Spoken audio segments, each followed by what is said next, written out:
Every day's a holiday. Hold on, hold on.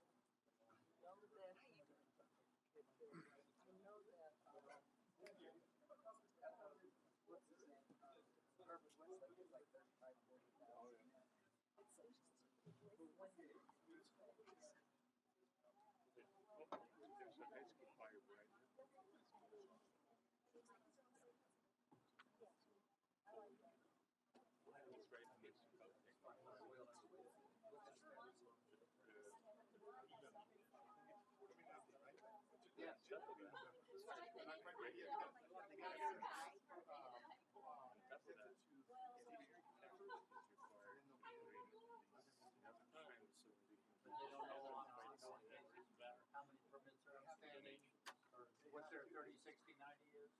But most of the times they go there, it's paid. They have to pay.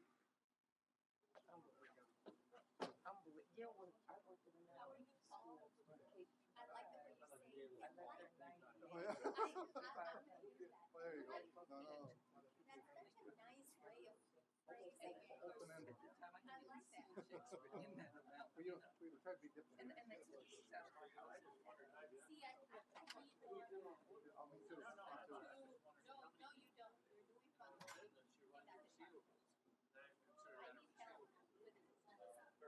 And the thing is, for sometimes, you know, it's like, no, but see, you have to have, sometimes, if you don't jump and shout and be out, because, you know, normal bureaucratic channels, it's like glacier moving. Yeah. Yeah, that's right. Yeah, you get the Texas two-step. Their paperwork.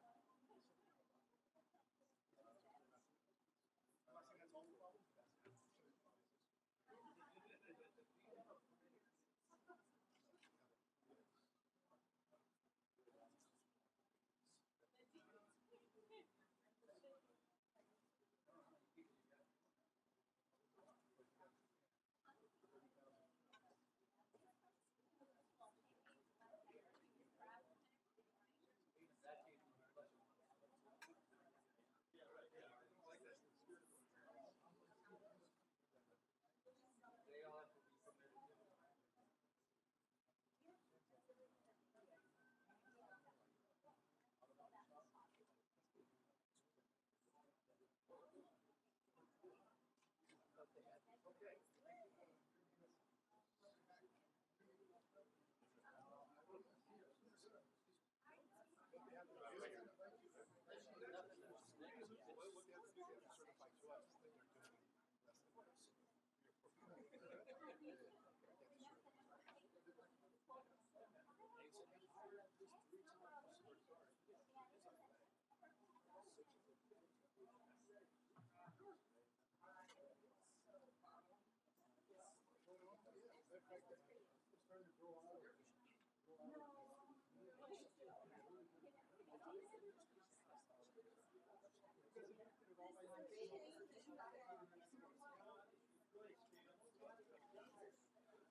Well, what's new with you? Working away, guys. Oh, I am so pleased to sit next to somebody who wears the time. Yeah. To balance out us casual guys, No, you know, provide a little dignity. see, I firmly convinced all this BS, Obama's politicalization of football, NFL football. I think it's going to hurt national football. Not. All right, if everyone's ready, we'll go ahead and call the meeting to order. And even if you're not ready, we're going to do this now. So it's 11:30, and with that, we'll go ahead and start with roll call or go around the room. And of course, Paul just got a big bite in his mouth. So, John, you want to start? John DeWitt, DeWitt Incorporated. Rita Lou, Tech International.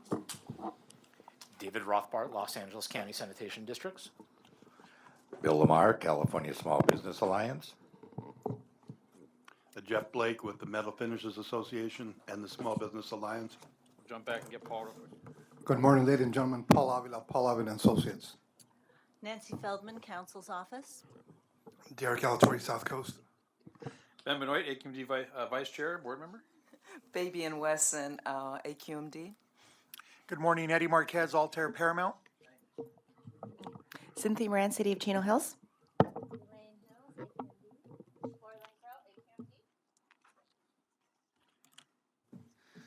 All right, any opening remarks, anyone? Or if not, we'll go right to the approval of the September meeting minutes. Any questions, anyone? If not, I'll look for a motion. I just had one comment, and I guess it's more process than anything else, but Dr. Ghosh is, I'm sure she's Mrs. Ghosh or Ms. Ghosh, but she's also Dr. Ghosh. So. Did it not say that in the minutes? Is that what you mean, or? Well, no, it says MS Ghosh. Oh, instead of Dr. Ghosh? Oh, yeah, we should fix that. All right, staff's noted that, and we'll go ahead and make those changes. Derek will mute his phone and be lucky we're not at Rotary. I'll fine you $5. Whoever was it hung up on them. All right, with those amendments, we'll take a motion with Bill's amendment. So move for approval. Thank you. Any opposed? So moved. All right, review and follow-up items. Derek? Sure, there was one action item, and that was to agendize a permit streamlining program. So that'll be coming to our November board meeting, or I'm sorry, committee meeting. So that's the only action item from September. Rita? Yes, thank you. I also had a follow-up action from maybe several meetings ago on the Rule 219 outreach, specifically to the printing industry, and I don't know if that's your annual request to bring up 219. Let me run it by staff, see when they're ready to. You usually bring it up every. Well, you want an update 219 on usually comes up. The problem was that staff didn't follow the direction of the Stationary Source Committee for 3 years, so I had to bring it up for 3 years in order to get the commitment to move forward.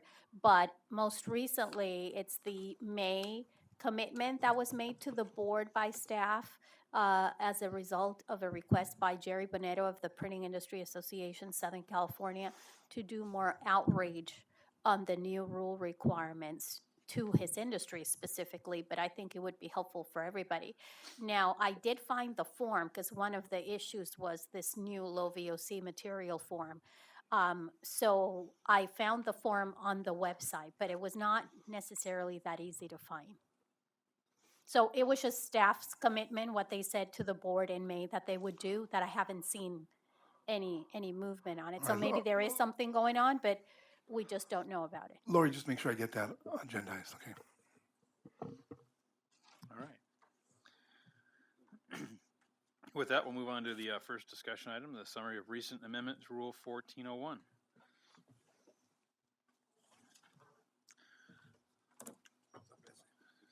Oh, no, this is not Susan.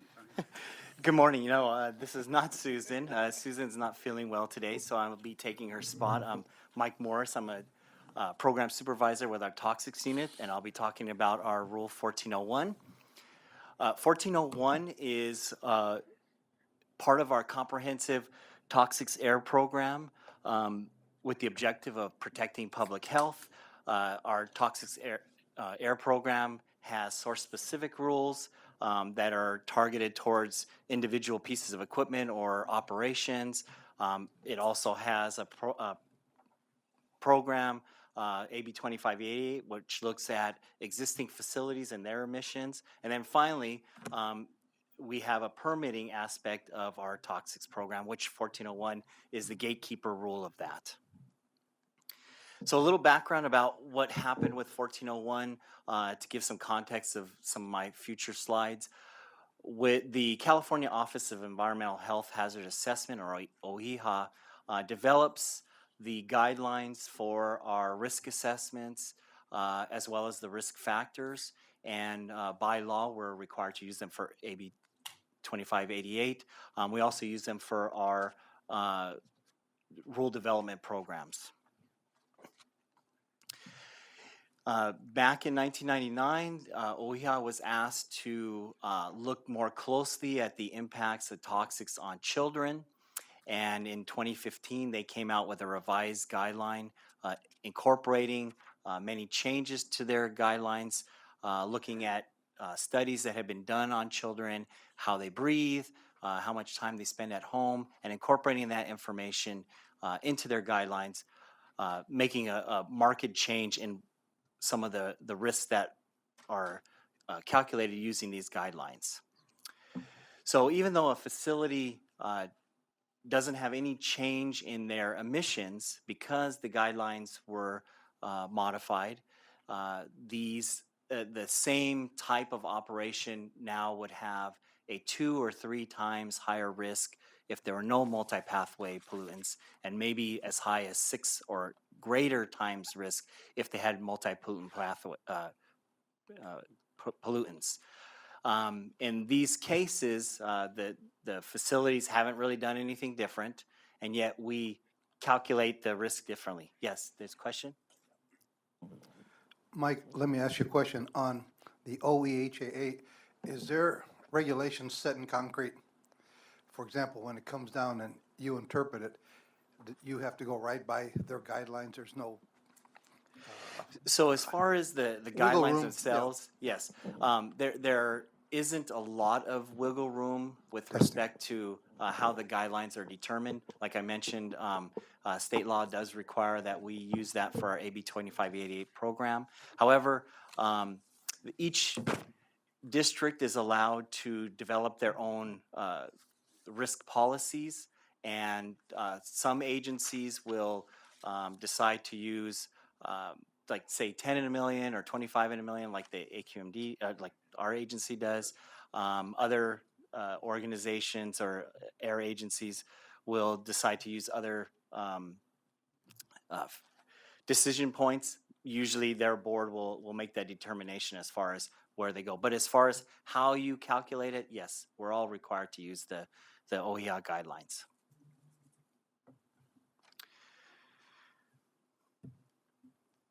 So for 1401, the decision point as far as where the guidelines are established was determined by our board to be 10 in a million if you're using equipment that's vented to toxics best available control technology, or less than 1 in a million if you're not. And then if you're near a school, then it doesn't matter whether you are or aren't. We limit the risk for new permits to 1 in a million. And it's important to note that this Rule 1401 only applies to new permits coming in. It doesn't apply to existing permits that are already out there or existing facilities. Those are covered by our Rule 1402. So with these new guidelines and the fact that the risk went higher because of the way that it's calculated, not necessarily a change of emissions, we were tasked with finding out how this might impact the sources that might be coming into the district asking for a new permit. And we looked at the past to be a predictor of the future. So we went through 5 years of permit data to try and figure out what the possible impacts would be. For the most part, we found that the changes in the guidelines wouldn't have much impact on permits that would be coming in the future. We did find, however, 2 specific categories that seemed to be problematic, and those were spray booths and gasoline stations. And so during the 2015 amendment process to Rule 1401, we recommended and the board agreed to separate those 2 categories out, allow them to continue using the existing guidelines while we analyzed what might happen to those particular industries or equipment types while we analyze that information. So one of the things that that occurred during this time period is that in addition to us going back and looking at the spray booths and gasoline dispensing equipment, the There were some changes that occurred as far as what we were doing for risk assessment, as well as what was happening at the gas stations. And so specifically, we had to incorporate the 2015 guidelines.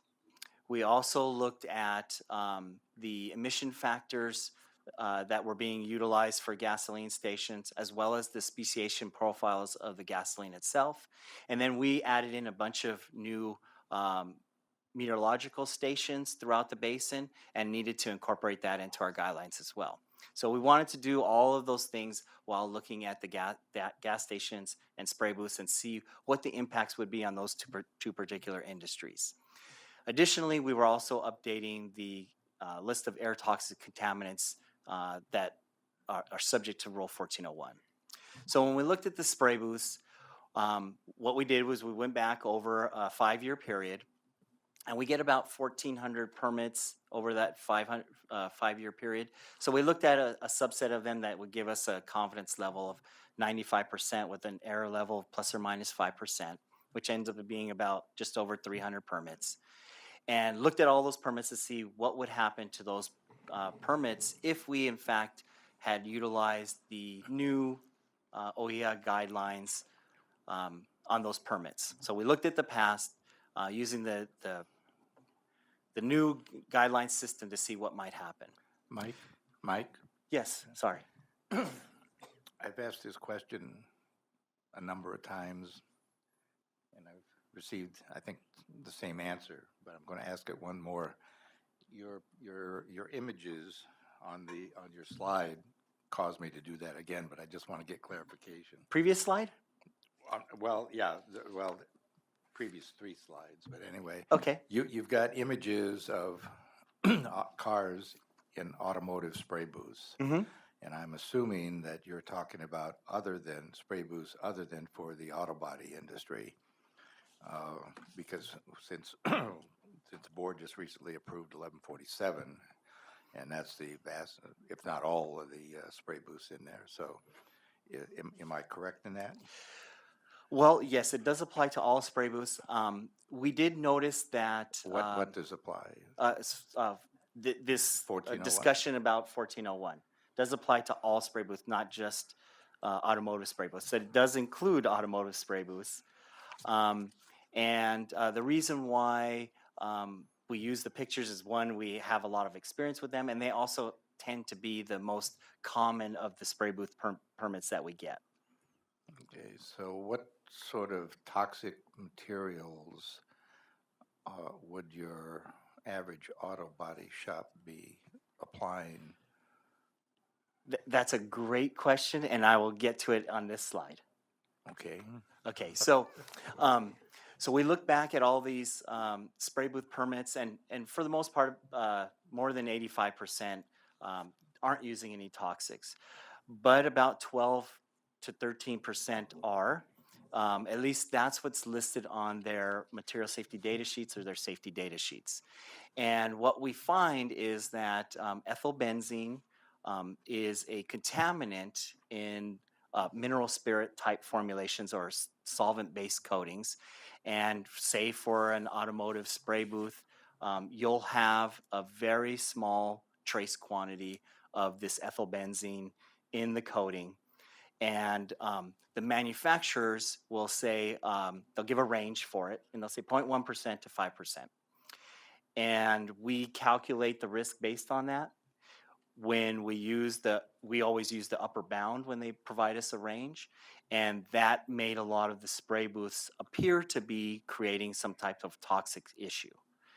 When we went back and talked with the people who manufacture the paint, we found that they are using this wide range as a safety factor, and really the actual quantity of ethylbenzene in their coatings is 0.1%, 0.2%, but they give themselves a lot of wiggle room just in case a particular batch might be a little off. And so that pulled a lot of people that weren't necessarily going to be into 1401 as somebody that we flagged as a possible issue. So once we contacted those manufacturers and found out what they were actually using, that limited a lot of the facilities that would actually be impacted by 1401. In addition, we talked to a lot of the users themselves and found that they were using a lot less than what they were permitted to use. And then a lot of people went away from coatings that had these types of toxic trace ingredients, and they went to other materials that didn't have any toxics in there and didn't have to deal with that particular issue. Yes, you had a Under- question? Under the coatings table in 1151, that's what regulates auto body shops. That's their principal rule.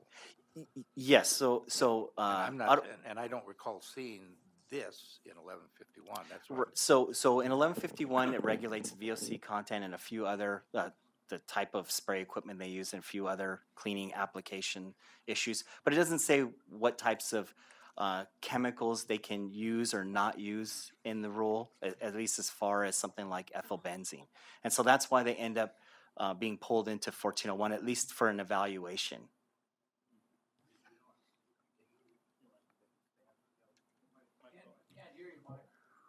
Can you or staff tell me, not now, but necessarily, but how many of these outlier booths are auto body shops, and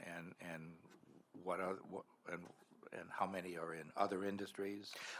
Well, and I can tell you that once we finished looking at all of the permits and applying the information that we got about the quantity of ethylbenzene in the coatings and things like that, we were down to just 1% of the booths, and none of them were automotive coatings.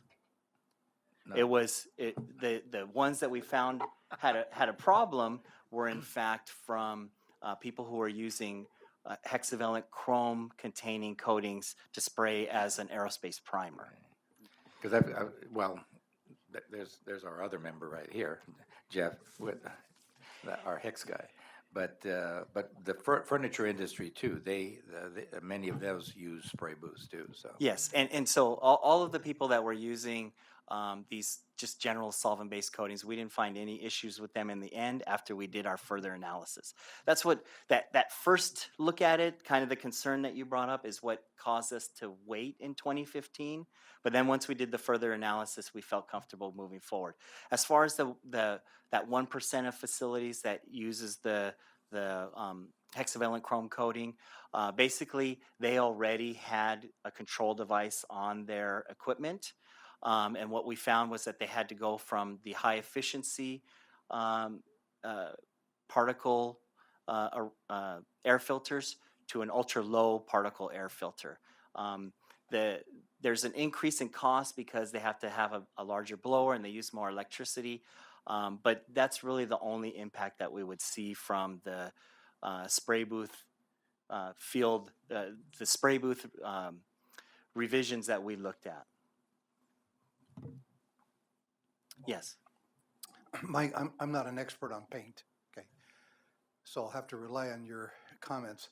But is the technology in paint forward-looking, in your opinion, part going to be the reason why there's a reduction? Because the paint's made different, or it's the same old paint, just applied differently? Well, paints have been evolving for the last 25, 30 years.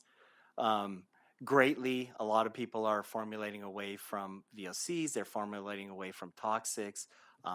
Rita represents a different type of technology that people are formulating to. So to reduce the air pollution, whether it be criteria pollutants or toxics, yes, it's been a great deal. It's not just a different way of spraying. Yes, thanks, Mike. So on the 1%, you're basically saying that 1% of the facilities that you looked at out of that 327 are going to be having issues with 1401. Following up on the question that Bill asked, do you have a sense of what that universe looks like, the 1%? Is it, I heard aerospace facilities with the hex chrome issue, maybe some with the ethyl benzene issue. Do you have a sense on what the breakdown is, like what manufacturers? So I would say it's not going to be an ethyl benzene issue per se. It's going to be people who want to spray heavy metals. Okay, And the industry that we happened to see that in was aerospace, but I think it could apply to some other types of industry as well. But yeah, it'll be spraying toxic heavy metals. okay.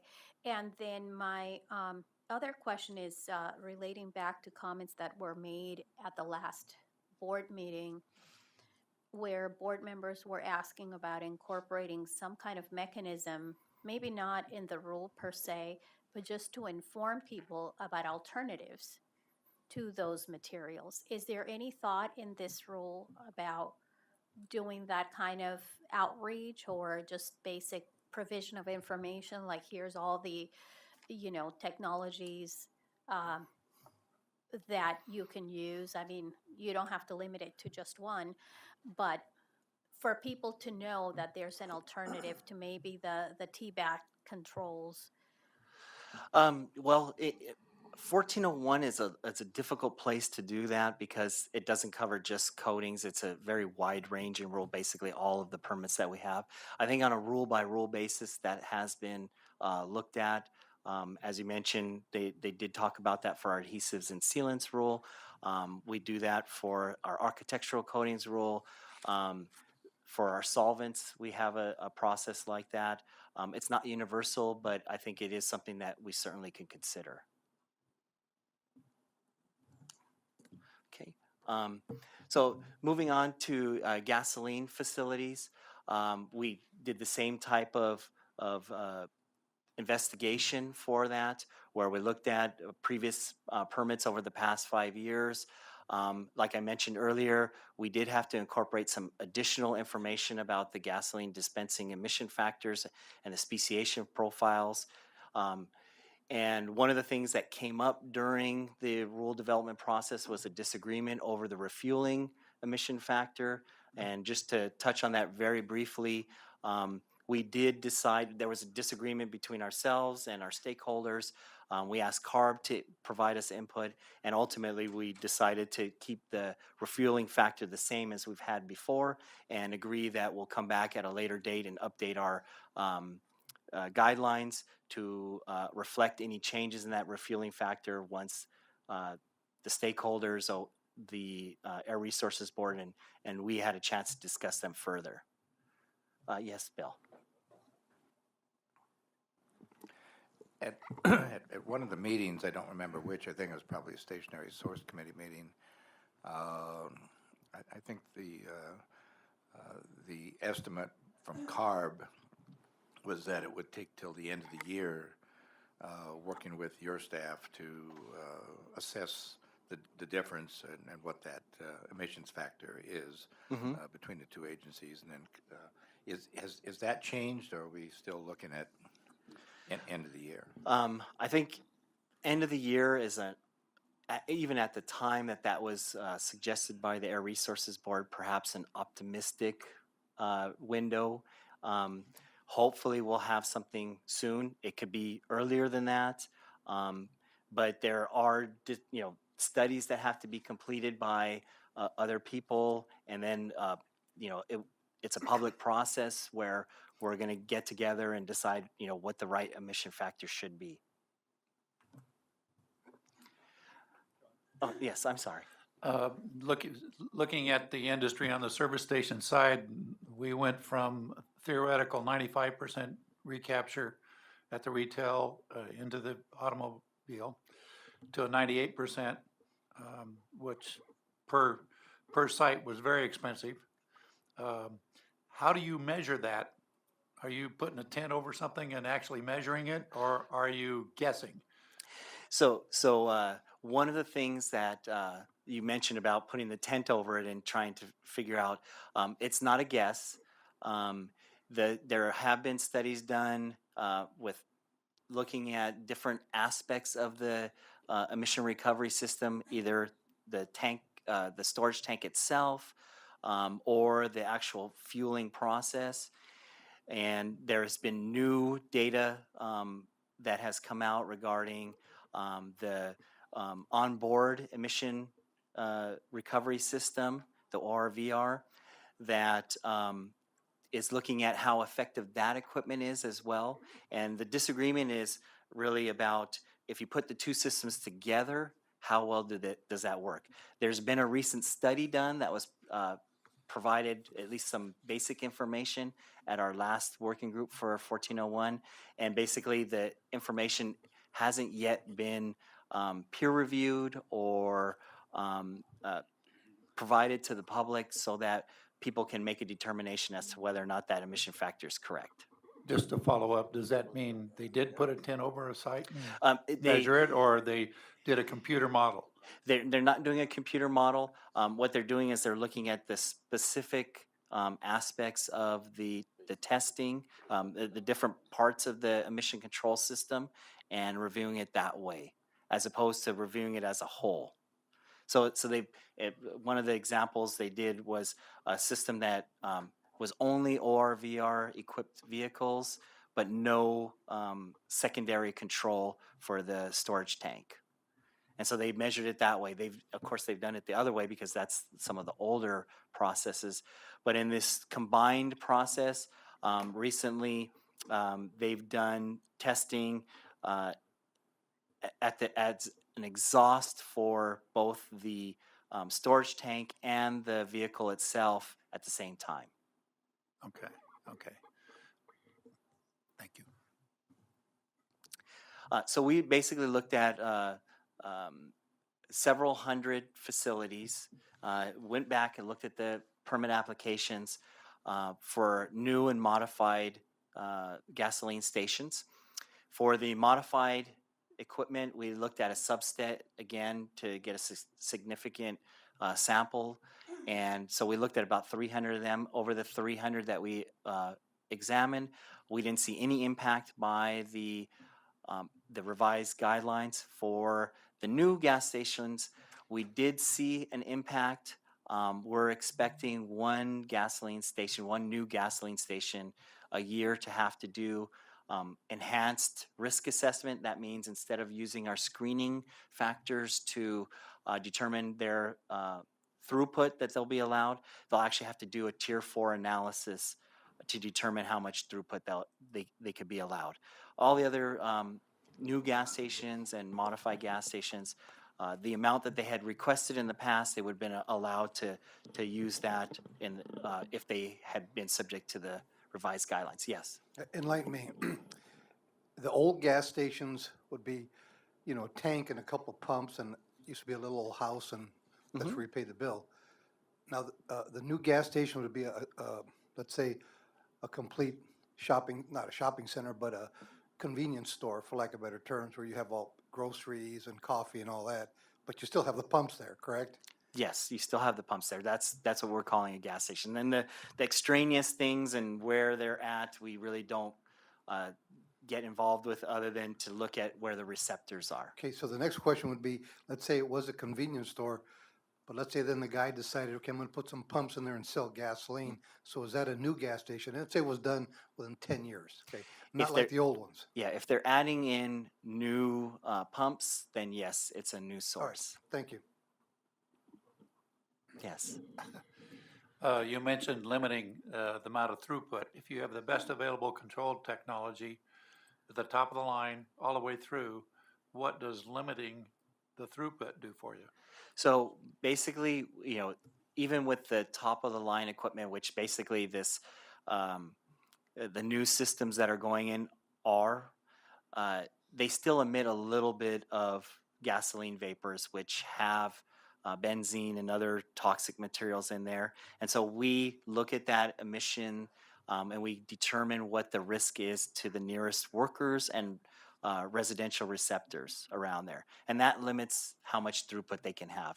Most people, 99% of them, or I'm sorry, 97% of them, will get the throughput that they ask for, that they think that their business can handle. But for that one gasoline station a year, we're thinking that they're going to have to come in and do an additional tier 4 analysis in order to show that they can be allowed that much throughput. Pardon my ignorance, but what is a tier 4 analysis?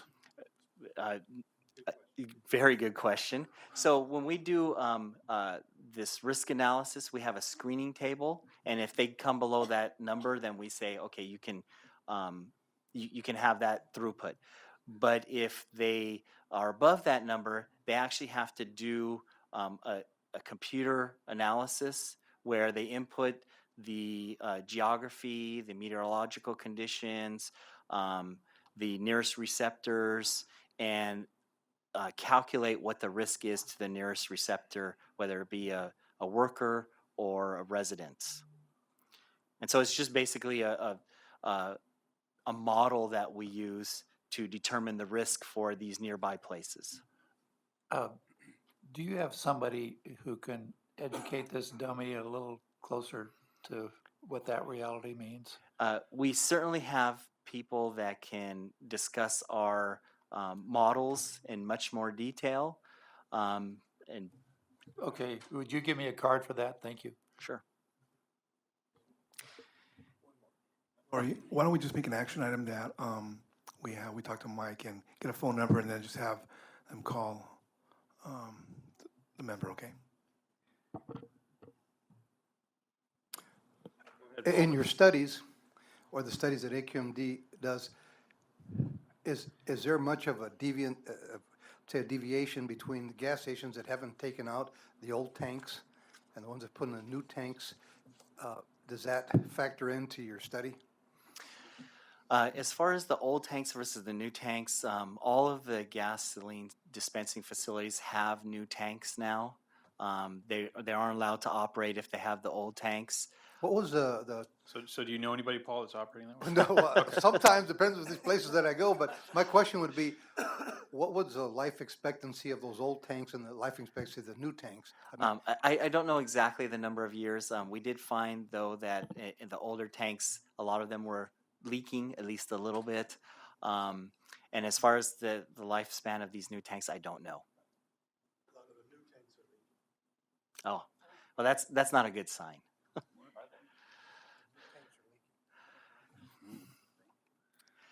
The last thing that we did for 1401 was we added 2 compounds to our list of toxic air contaminants. That would be caprolactam and carbonyl sulfide. These materials are already heavily regulated in other rules that we have, other stationary source rules. And then we added health risk values provided by OEHA for 4 more compounds. All of the risk values were acute values, and their chronic or cancer values are much, much more stringent, and so there wasn't any impact as far as permitting goes with the addition either of the new substances or the new risk values. Mike? Yes. I don't know if you or maybe John could tell me what is the impact or amount of caprolactam that is in gasoline. As near as I know, it's heavily used in plastics, in the textile industry, in garments, even furniture, rugs, tires. But as far as I know, there's no use of caprolactam in gasoline. So, aren't you talking about gasoline service stations here? No. So this is in addition to the gasoline and the spray booths, we updated some of the toxic air contaminants on our list for 1401. I see. Okay, because So sorry, I jumped ahead. I should have made that more clear. I'm sorry. that would be also in adhesives and sealants too. So The caprolactam, for the most part, we find in resin operations, Right. and we already have a Rule 1141 that requires control. There was another question. John, I think? Oh, but now you got David. Okay, all right. Quick question, just getting to the analyses that are required. Are you finding now that OEHA, changed the methodology, it's so much easier to go over a threshold now? Do you see a lot more permit applicants doing the dispersion modeling and using HARP than they used to? Is that becoming more standardized? I don't know if I can really answer that question as far as, do we see more work done on the front side of the analysis where someone who's getting ready to submit a permit has to do a lot more of that analysis themselves. We've noticed a small increase in having to do the analysis ourselves for certain permits, but I can't really speak for outside people on And what maybe they. a different way to say it, maybe for the gasoline stations, if they're aware that if they went to a dispersion model, they could actually increase their throughput rather than just using a lookup table? I would say based on their associations that participate in the rural development process, they're very much aware. Okay, it's good to know. At least for facilities I'm familiar with, we're having to sharpen our pencil and say, these default emission factors exaggerate emissions, and it's much better to source test to actually get actual emissions so you stay out of trouble. Mhm. And it's very hard to get people to spend that kind of money and understand the benefit of doing it. So I was curious. Yeah. Thank you. Okay. And with that, I conclude my presentation. Thank you for your questions and attention. I think he's already got all the questions, so. Solved all the problems, right? Thank you, Mike. Good job. Thank you. All right. Next is a summary of year-end report on the state legislature and the governor's actions, at least on what he has or hasn't signed, right? So, is he done yet? He still has another few days, right? Yeah, he has till Sunday. Right. Yeah, Go so ahead. almost there. And I apologize for anyone that may have heard this presentation in Ledge Committee. It's going to be pretty similar. So, but good morning, or good afternoon, actually, by 6 minutes. In Sacramento, the state legislature adjourned on September 15th for the 2017 legislative year. And that's just the first year of a 2-year session, and they will reconvene January 3rd, 2018. The State Assembly and Senate combined introduced nearly 3,000 bills and sent over 1,300 to the governor for his consideration. Bills that did not make it to the governor's desk are essentially 2-year bills and can be pursued in the next legislative year. The governor has until Sunday to sign into law or veto all bills passed in 2017, and any bills not acted upon will become law. Specifically for the South Coast, this was a very successful year in several ways. Both bills that were sponsored by AQMD passed the legislature and were signed by the governor. In fact, AB 1274 by Assemblymember O'Donnell was just signed into law this past week. And basically, that's the bill that, beginning January 1st, 2019, defers a smog check for motor vehicles by 2 years from the end of model year 6 to 8. The smog check cost that the vehicle owner would have paid is redirected through annual smog abatement fees totaling $50, with 42 of those dollars going to fund the Carl Moyer program for more effective reduction in diesel particulate matter and NOx emissions from heavy-duty vehicles. Now, in addition, the consumer actually does save time and money because they don't have to pay some extra certificate fees associated with a smog check. This bill is expected to double the current Carl Moyer program funding statewide and will garner about $25 to $30 million per year for the South Coast region going forward. This bill will go a long way in providing a sustainable source of funding that can help address the ongoing challenge and improving unhealthy, unpolluted air to meet federal standards for the region. The second bill was AB 1132 by Assemblymember Christina Garcia, and that was signed into law by the governor. This bill authorizes the Air Pollution Control Officer to issue a temporary order of abatement requiring a facility to cease operations that cause violations that result in an imminent and substantial endangerment to the public health, welfare, and environment, pending a hearing by the Air District Hearing Board. This bill created a critical tool that will help protect disadvantaged communities from serious toxic emission situations such as the one that we had in Paramount. Also this year, efforts to address disproportionate air quality burdens faced by disadvantaged communities and to reduce community-level health impacts of criteria pollutant and toxic emissions from large stationary sources came to fruition through AB 617, also by Assemblymember Christina Garcia. The South Coast looks forward to taking on some of the new programs and responsibilities that the bill mandates. This includes the development and implementation of community air monitoring systems and community emission reduction programs, the best available retrofit control technology implementation, which involves new BARC assessments and subsequent amendments to AQMD rules, and finally, uniform emission reporting that will coordinate a statewide uniform emission reporting system created by this bill. Further, cap and trade and the distribution of Greenhouse Gas Reduction Fund, or GGRF monies, took the spotlight in the later stages of the legislative year.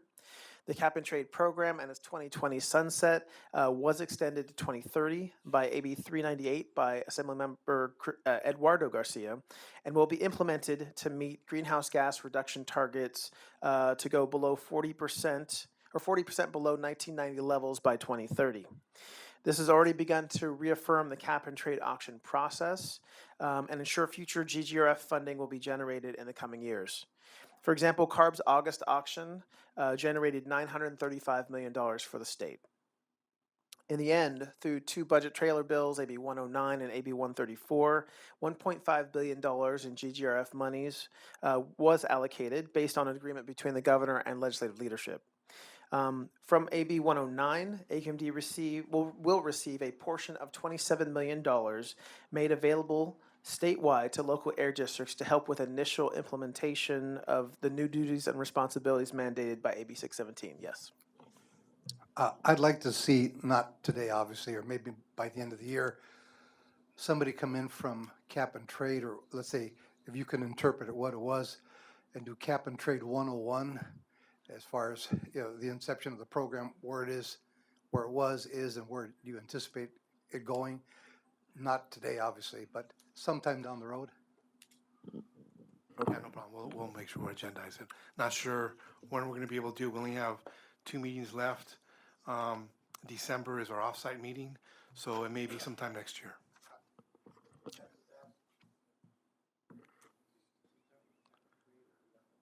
Cap and trade. Okay, and for from AB 130, oh, go ahead. World problem solving, is that at the Basque restaurant? That's very important. Good. Okay, from AB 134, the other budget trailer bill, the South Coast will receive $107.5 million of increased Carl Moyer funding as part of a larger $250 million pot. And AQMD's share is 43%. That's based on the population versus the statewide population. Do you have a question? With all this wonderful extra cash coming into the district, do you still need that cost of living increase plus that you're doing on the permitting? So those monies are dedicated to emission reductions. So they're not used for anything else outside of that. They're very specific. So for instance, some of the monies we're getting through, whether it be AB 1274 or through cap and trade, are dedicated to emission reductions. Okay, unlike our state excise tax on fuel that goes to the general fund. Yeah, That's supposed to go. I can't speak Used to to that. call that in the old days the road tax. I can't speak to that, but yeah, well, just I'll as a take your matter word of for it. information, it didn't get on the roads. I was in Oregon Monday and Tuesday, Wednesday. And let me tell you, those roads are, I'm shocked at how good they are because they get so much rain, and they don't have sales tax up in Oregon. But their gas tax actually goes to the roads, yeah. Oregon, you're right, it is Oregon, but it is still beautiful. Yeah. Will you give a card up? So following up on that question, any of those funds, are they accessible to stationary sources, or is that pretty much earmarked for mobile source? No, there is going to be some monies available to stationary sources. Of how much we don't know yet, but there is some of the monies is for stationary sources. The vast majority is going to be for the mobile sources. Maybe when you bring forward that presentation, it would be helpful to find out specifically how stationary sources can access the Yeah, funding. no problem. Thank you. And so, yeah, as Derek was saying, the money that's going to the Carl Moyer program is primarily for the heavy-duty, mobile source, but it could be agricultural. There's some type of equipment, but it's everything. It goes to Carl Moyer based on the current policies and principles for that program. So it'll be administered by us, but it won't be, go to our coffers necessarily. I just want to ask you a clarifying question. Did you say that $107.5 million is going to Carl Moyer? So South Coast for Carmore. Yes. So that's the 43%? Yes. Okay. So overall Okay. it's 250. Overall it's 250. Yeah. Okay, so that was throwing me off. Yeah. And then earlier when you mentioned the Pat O'Donnell bill that would increase monies potentially from 25 to $30 million, that's again our portion of the total. Yeah, that's again a 43% portion just for South Coast. Overall, it would probably double, maybe up to $65 to $69 million for the state. Okay. So Todd, if I can say something, Yes. that potentially could be a lot more than the cap and trade monies we're getting if you take a look at long-term, because there's no sunset date for 1274. Yeah, and the other good news, I think, with AB 134 money is I think 40% could be used with the Prop 1B guidelines, which is very helpful. So the good news is we got a lot of money this year. The bad news is we have to repeat it for the next 14 years. So it's going to be competitive for the next, if we want to get any more cap and trade dollars, depends on how much money they get from the auction, but additionally, we're going to have to vie for that money. There's going to be a lot of targets on our backs for the monies. It's going to be up to staff. It's already going on, like Fabian just said. Yeah, it's already, I hope so. If I'm not here, you know why. I have a question. Him up. I have a question. Forgive me if I'm just missing something. Are all the AQMDs in the state of California all competing for Carl Moyer? They all get a portion, depending on how big ours, like Philip says, 43%. Okay. So the monies that go into the coffers, we get 43% of all that big number. I see. Okay. Yeah, for example, San Joaquin got 32%, Bay Area got 20%, and other districts were divvying up 5%. But it's basically more for where the need is for mobile source pollution. So, okay. There's also, as was kind of previewed, $645 million in additional state funding that has been made available. That will largely be through grant applications that will be TBD. Basically, it's going to be up to staff to put together proposals and get as much of that money as possible. That includes $180 million for the hybrid and zero emission truck and bus voucher incentive program, with at least $35 million allocated for zero emission buses. $140 million for the Clean Vehicle Rebate Program, or CVRP. That's for rebates for light-duty vehicles.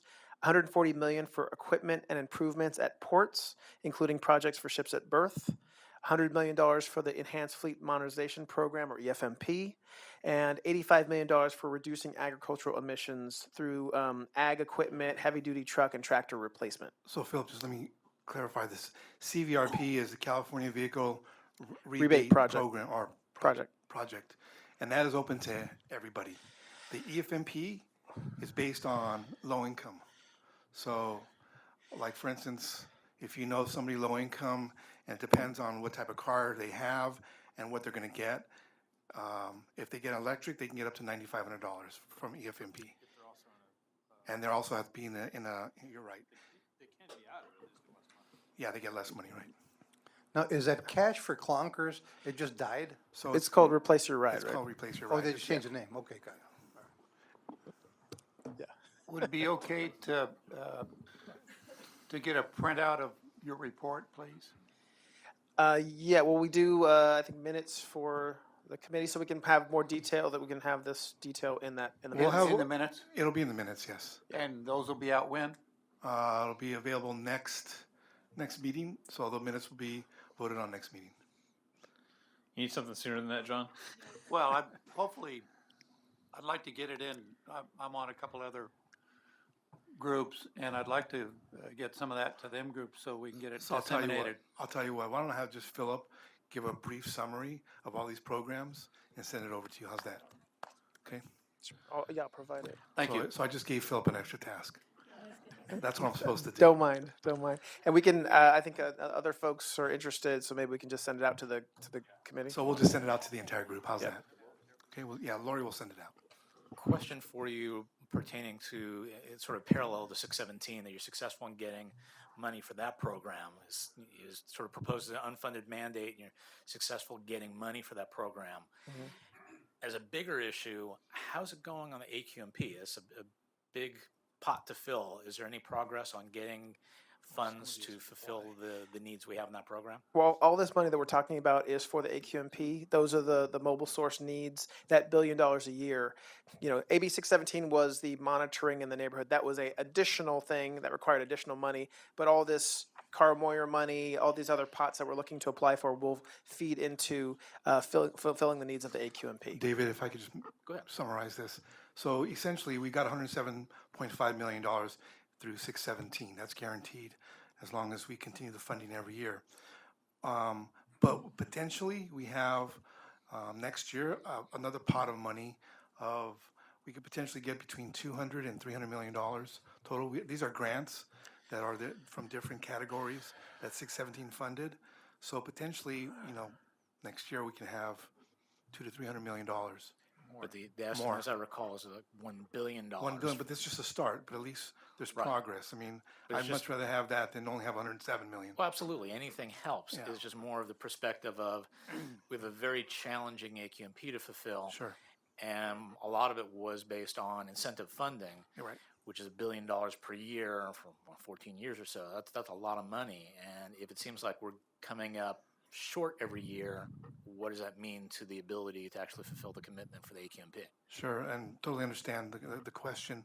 I think that we'll have to revisit it and maybe adjust to whatever strategy we have to meet that, what the need is based on the AQMP. But I can rest assured telling you that we're working really hard. I mean, Philip and I and Matt and Phil Fine and Wayne, I've made like 15 trips this year to Sacramento.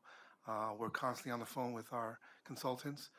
We thought we were not going to get any money this year, but there was enough, you know, meeting and twisting arms that we were able to get this money, which is And you guys helpful. are doing a great job. It's just such a huge, monumental challenge.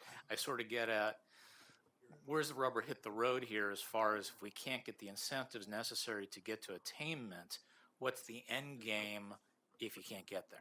Sure. Oh, well, I think that there's other options that we're going to look at, and I think both of you participated, and I think Rita, you were there for the working group, the AQMP funding working group, which is, there's going to be another meeting November 2nd. You'll be getting an email on that either today or Tuesday, but we'll look at other strategies. But there are other options out there for us. It's a ramp up. It's not going to be, we're not going to get the $1 billion a year right off the bat. It's going to be a ramp up to that point. And I think we're going to be successful. I think there's some options out there for us that potentially are very lucrative. We're not only going to look at it, you know, locally, as I mentioned in Ledge Committee today, we're going to be in D.C. next week. And we have been. Yeah. And we have been in D.C. Trying to lobby. And again, we're going to be lobbying the VP's office as well as committee chairman's staff on the importance of a couple things, but including this infrastructure set aside, or 5% set aside for infrastructure. When they come up with this infrastructure deal, we want 5% to be set aside for clean air projects, because there's going to be a lot of construction. So we want to make sure that equipment they're using at least have some incentives in there for the businesses, for the companies to have clean fuel equipment. Yeah. I guess one of the things that had concerned me for a long time, and I've been on a number of AQMP working groups over the years, but this was the first one. The 2016 was the first one that had a number of voluntary emission reductions and or measures in there. And I'm sorry. And this one had a number of voluntary measures in here, and I guess one of the things that I heard this morning at Ledge was that there's a number of board members who maybe aren't totally supportive of voluntary emission reductions, and I'm just wondering, with the focus on this funding, this $1 billion. The majority of it going to mobile sources, you're really when you get down to it, you're a single source agency, stationary sources and fleet vehicles. Is that public fleet? Is that going to hurt down the road, or conceivably going to adversely impact stationary sources, and who are right now categorized as their emission reductions are voluntary. You know, and the money that's going to cost to make those changes. I can't speak to what the board members think. I didn't expect you to. Yeah, I'm, board member I'm here just that can kind of speak to that, hypothecating here. But What- what if Phil just walked in, so I'm going to defer to Phil Fine. I pay attention. Phil's just here for some lunch. That's what he gets for coming here for lunch. That's the old pass the buck trick. I'm going to go to the cafeteria next time.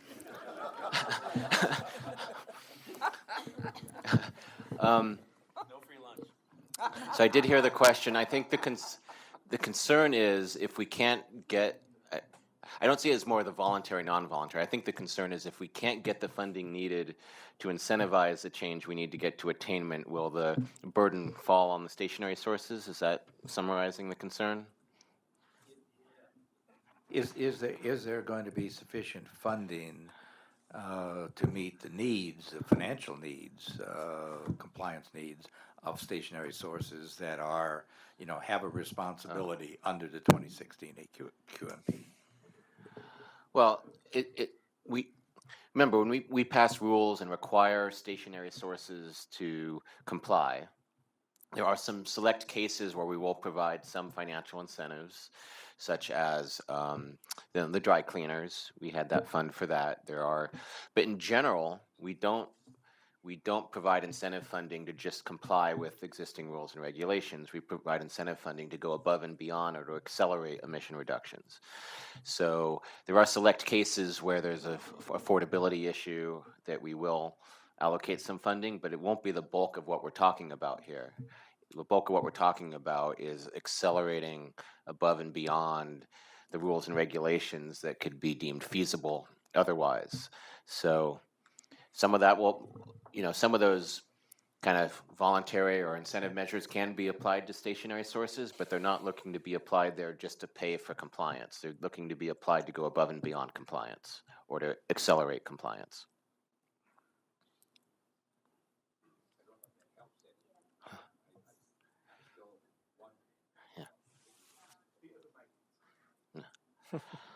I'll continue to wonder for a while because I'm not sure that you answered my question, but you may not be able to at this time. I guess I need to understand the question better, and then I'll do my best to answer it. But if you're talking about incentive funding, and the question is whether stationary sources will have access to it, well, that's part of the solution. Maybe restate what your question Well, is. I guess we're scheduled for another BAC committee meeting here in the next few weeks. BACT and BART are kind of in a state of flux right now. What's going to be BACT? You've got the 1469 working group where staff is proposing to impose a lot of more stringent measures on an entire industry. I guess not sure, maybe they're not either, as to are any of those backed, and are those being done by other industries in other places? If these are more stringent measures, then in all probability, all likelihood, they're going to be more costly measures too, to go over and above. And I think a lot of us are thinking, or were thinking, that that might be what the incentive funding was during the 3-4 years we worked on the AQMP, by using incentives to get us to across the goal line here. So the AQMP, when we talked about the $14 billion over 15 years, we estimated that we could find about $1 to $2 billion that we could find cost-effective NOx reductions on the stationary source side. Very preliminary estimates, and we're working on that now to try to figure out where that is. But That's the goal is it wouldn't all go to mobile sources. Some would go to stationary, as long as it's cost effective under the same terms that a mobile source project would be cost effective. But we think there are cost effective projects. You know, we had this discussion many times in the AQMP meetings. This agency is doing, yeoman's work to reduce emissions from sources outside your jurisdiction, mobile sources. And I'm sensing, and I'm not the only one that's sensing, that stationary sources could be left holding the financial bag on a lot of these control measures. And the word there is affordability. Right. So if you can look at the AQMP, you can look at the measures that were adopted in the AQMP. You can see which measures we propose that will be rules in terms of tightening limits on stationary sources. So those are all laid out there. There's no surprises there, and we're carrying that forward in the next couple years to implement those rules. So that's one aspect of it. And we're going to get emission reductions in that traditional way. We also hope to get emission reductions in I wouldn't call it non-traditional because we've also done it for years, but putting more money into the incentive programs that go above and beyond. It's always been, we haven't done a lot of stationary source incentives other than a few examples, and we intend to do more, but we need to find the cost-effective projects. Now, the bigger facilities in reclaim, I have a meeting that started 5 minutes ago I got to go to on that. They will have incur some significant costs because of the sunset of reclaim and the return to command and control. That was anticipated in the last reclaim amendments. It was anticipated in the AQMP. It was accounted for in terms of cost. So that's moving forward at a very fast pace, hastened by some recent state legislation. Dr. Vine, enjoy your lunch. Thank you for stopping by. Definitely think twice about coming by next time, right? Derek, and I'm giving Philip more work here, but when you guys give us the legislative analysis that you just discussed, the update, can you also just include how the bills play in with, how they work with each other? So 617 and Muratsuchi's bill, just how they're all going to work together. Can you do that, Philip? I mean, it wouldn't be that hard, right? Make sure I understand your question. 617 working together with Marisucci bill. Is it 1474? Oh, or what Marisucci's? was? Yeah, 1647. 1647. It's a refinery bill. Yeah. Right, the fence line and community monitoring. So I know AB 617 is about hotspots and community monitoring. So just how those will play out together. Yeah, I can work with staff to help me. As much as you can. I mean, you know, don't. We can work it out. Okay, thank you. Wow. That's what he gets for getting a soda now. Yeah, don't get a soda. You're not just avoiding another meeting, are you? So those two pieces of legislation were developed pretty independently and go back some time. So we are hoping that the refinery monitoring requirements in 1647 will align very closely with the community monitoring requirements of AB 617. And we hope that CARB would see that the same way and not, duplicate efforts. We are also working on our own proposed Rule 1180, which we were already working on even before AB 1647, to require fence line and community monitoring at refineries. We had to make some changes, subtle changes, to bring it in line with the recently signed legislation, but we are doing our best to align all these factors, all these requirements, and we're not in complete control because when it comes to 617, CARB is yet to develop their statewide guidance on monitoring and which communities need monitoring and all that. So we are working very closely with them and encouraging them to have early actions and give us some early idea of what we should be doing because time is short given the deadlines in the legislation. Does that answer the question? Great, check. I was just going to follow up on Bill's comments and say, the fact that the AQP is giving some voluntary options to various stakeholders, particularly in mobile sources, specifically points to, for example, the ports. And the ports are going to be adopting a cleaner action plan on November 2nd. Hopefully, it will be a strong cleaner action plan, which would take advantage of not only these funds, but also the Volkswagen funds, which is another $423 million that could be expended over the next 8 years. And it's specific, well, statewide, but I'm hoping we get our 43%. That's the new standard. That's Right? That's not for us to I decide. mean, you That's can for go CART to 50. decide. I mean, that would be okay. But as long as it keeps either equal or higher. But the point being is that I think some of these voluntary sources have a unique opportunity to maximize the use of these funds and lower the burden on stationary sources. And so, I think where they are in their plan, from what I understand, it would be very key for the top brass to maybe talk. I know you have been talking to, but 200 North Spring Street, probably before Wednesday when somebody gets briefed on this new plan, and make sure that they have something earlier than a near zero or cleaner adoption of trucks prior to 2023, because we all know if they wait till 2023 and they have a near zero standard, guess what? You don't get to, you probably won't be able to access a lot of these funds because now you're just buying what you're supposed to be buying. And then I think the other thing too is that the indirect source rules, if they don't adopt a strong plan for the ports and spur the emergence and penetration of near zero, if not zero, trucks on the road through this plan, I kind of feel like the indirect source rule they kind of have it coming to them.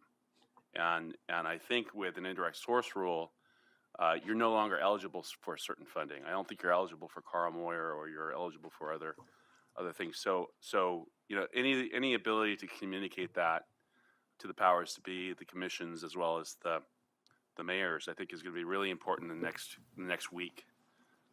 And then hopefully that will relieve some burden on you. So just 2 quick points. We are in contact with the mayor's office on the cap. 2, there's no reason you couldn't structure an ISR type rule to take advantage of funding. There would be no necessarily any restrictions on that. It just depends how the rule is crafted. But then you're taking away your leverage, right? Not necessarily.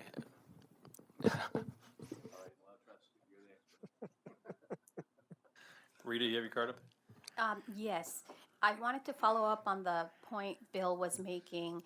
And basically, this is a frustration we share, being stationary sources, and we recognize that the district doesn't have any direct authority over mobile sources, and that's why the incentives are being provided there, and that, they make up the bulk of the emissions. It's not stationary sources. But at the end of the day, the stationary sources are still bearing the burden and the cost.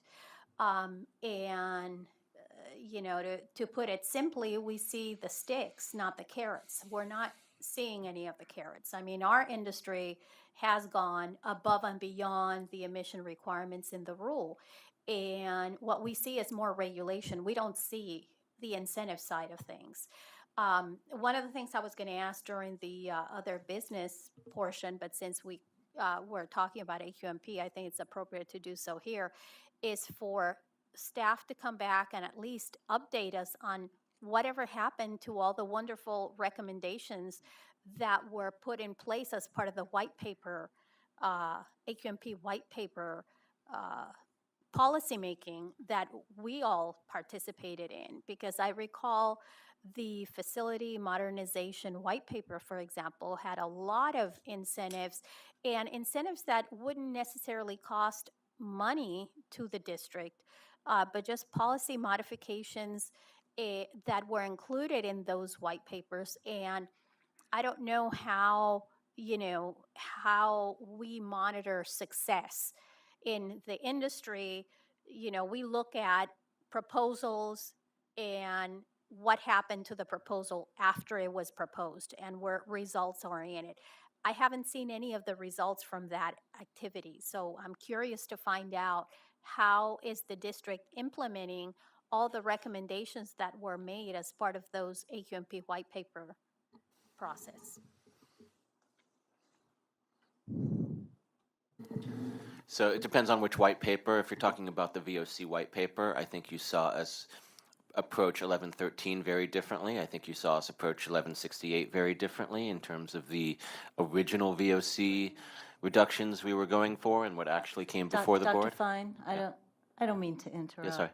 But I've been lenient about Brown Act requirements and staying So to my fault. the agenda because we were talking about incentives even indirectly, but now you're really getting into some substantive stuff that needs to be agendized for another meeting. So we'll agendize that for the Okay. November meeting. Thank you, Nancy. So if That's I may. why they Yes, invite me. please, get us back on track. Yes. So the next thing in my talking points were kind of a little farther back, but was talking about how staff will be working hard to secure for South Coast the region's fair share of all these additional grant money pots that are available, basically so we can start working towards getting that $1 billion a year that we need.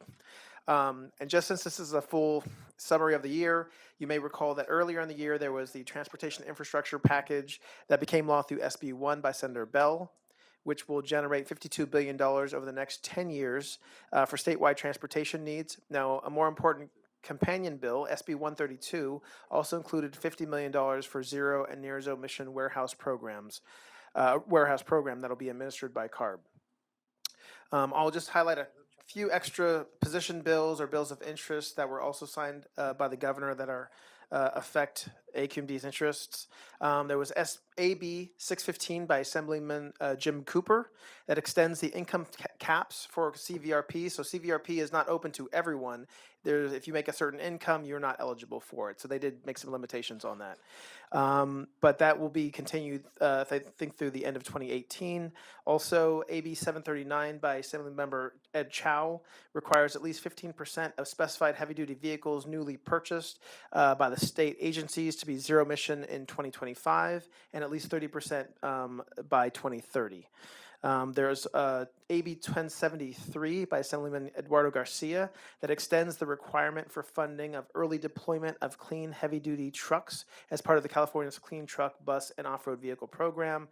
And just a couple more here. We got AB 1082 and AB 1083. That's by Assemblymember Autumn Burke that authorizes pilot programs to allow for new electric vehicle charging stations at schools and parks and beaches. Then finally, that was actually discussed already, was the AB 1647. So I'm not sure if everyone's familiar with it, but basically what it's doing is setting some January 1st, 2020 deadlines for refinery-related community air monitoring systems to be installed and operated by local air districts, and for petroleum refineries to install and operate fence line monitoring systems by that same date. And refineries are going to be responsible for the cost of both. Now that's AQMD's Rule 1180 relating to the same issue, and as Dr. Fine said, we'll need to, our rule, going through its ongoing local rulemaking process, will need to be aligned with the new state requirements. And that's my report. Very good. All right, not seeing any more questions, we'll move on to the written reports that are attached. Any questions on those? Nope, okay, and other matters, Rita? Yes, since I want to be respectful of the Brown Act, because I really like the Brown Act, I want to bring up my item during other business about the status report from staff about specific actions that have been taken to implement the AQMP white paper. Specifically, I'm thinking of the facility modernization paper because that's the paper that involved a lot of incentives. And that's why the issue was related to the incentives. Thank you. We can bring that back. Okay. David? Kind of a parallel on that thought. It hasn't come up to this body before, but a rule near and dear to my heart, Rule 1110.2, causes some grief for my members of the Southern California Alliance of Public Land Treatment Works, where, in a nutshell, they've had to try to get their engines to get to lower emission limits, and two of my members have spent a lot of money on demonstrations, and really starting to hit a brick wall where it doesn't seem like they're going to be able to successfully demonstrate these technologies. And now to proceed in either experimenting further, they have to pay additional fees. And kind of on top of that, there's kind of a side rule as far as having incentives not to flare biogas. So these two things go hand in hand. We're trying to have productive use of biogas, but if we're not successful, we have to flare. But now there's a new rule that's going to be suggesting don't flare. So it's kind of a heads up to staff that I got two members that are having difficulty and wondering if there's anything we could do to help them out. Yeah. Okay. And we'll agendize that. And along those lines too, I'm hearing that in my district with waste management's, they have a landfill on a same rule where they can no longer use their IC engines because it's not meeting the specs, and the cost of trying to do one of these engines is so much that they're having to go off and just flare. So it's be interesting to see how that comes back. And David, I think we'll be hearing more about that at Stationary Source, but thank you. And I believe the two members will go to Stationary Source and bring it up at that time. So it's probably a good venue for that discussion as well. Yeah. Anyone else?